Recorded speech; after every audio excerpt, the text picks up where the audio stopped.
நம்ம ஹெல்த்ல இருக்க ப்ராப்ளம்ல ரொம்ப பெரிய ப்ராப்ளம் எது தெரியுமா?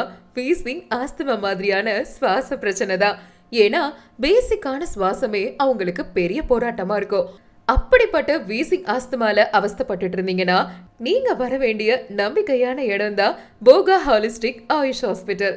நம்பிக்கையான ட்ரீட்மெண்ட், நியாயமான விலைன்னு இயற்கையான முறையில சிகிச்சை அளிச்சுட்டு வராங்க. நாள்பட்ட சளி, மூச்சு திணறல், அடுக்கு தும்மல், மூச்சு குழாய் அடைப்புன்னு எந்த மாதிரி சுவாச பிரச்சனையா இருந்தாலும் ஆலோசனை வழங்குறதுல இருந்து உங்களை ஆரோக்கியமா மாத்துற வரைக்கும் A to Z அவங்களே உங்களை கேர் பண்ணிப்பாங்க. For appointment, call 819000073031 819000073032.